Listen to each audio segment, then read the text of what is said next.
मेरा नाम आरती टिक्कू है।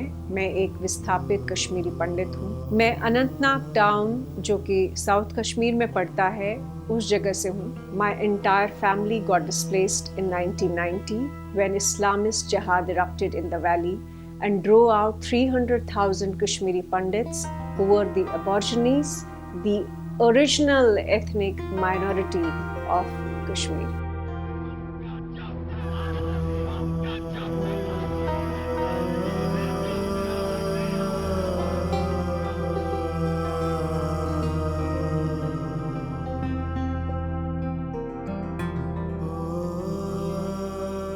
विस्थापित होने के बाद मेरी फैमिली जो है रेफ्यूजी कैंप्स में रही। हम लोग बिल्कुल जो छोटे छोटे एक कमरे के जो शेड्स थे उस टाइम पे, उनमें रहे। तो एक 10-15 साल का एक लंबा दौर था जब हमारे पास कुछ नहीं था। हम सड़क पे आ चुके थे और हमने वहाँ से अपनी ज़िंदगी दोबारा शुरू की। ये मेरी माँ है, ये मेरे पिता हैं। ये उस टाइम की पिक्चर है जब एक ही कमरे में हम सोते, उठते, बैठते, खाते, पीते। इसी कमरे में किचन भी था। कुछ भी नहीं था, लेकिन माँ और पिता ने अपने रीति रिवाज नहीं छोड़े और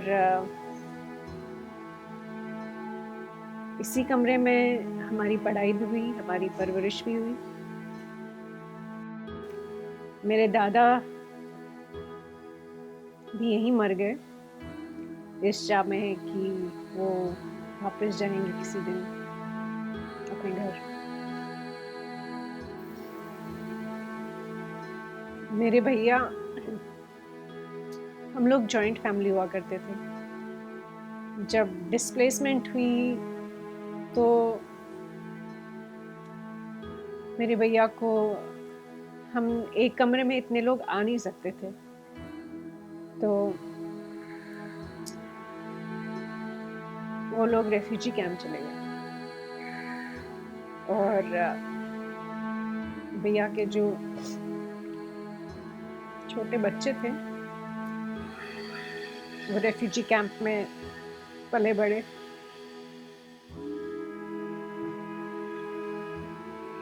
मेरे भैया कम से कम 20 साल रेफ्यूजी कैंप में रहे। ये मैं हूँ, ये भैया की शादी, ये कश्मीर की फोटो है एक्चुअली। और मेरी बहन। तो भैया ने लगभग 20 साल रेफ्यूजी कैंप में बिताया और हम हर स्कूल फ्राइडे तक होता था, तो सैटरडे संडे हम लोग रेफ्यूजी कैंप में जाते थे भैया के साथ रहने के लिए, ताकि उनको ये ना लगे कि हम अलग हो गए। कभी शायद डोमिसाइल सर्टिफिकेट के लिए जो अटैचमेंट है, जो एक इमोशन है, उसका हमारे साथ क्या हुआ, उसके साथ एक कहानी जुड़ी हुई, उसके साथ एक एक्सपीरियंस जुड़ा हुआ है।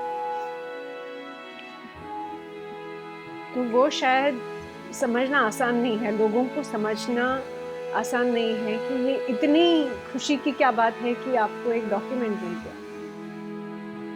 उस डॉक्यूमेंट से एक एक्सपीरियंस जो हम लोगों ने सहा, उस डॉक्यूमेंट में वो कहानी।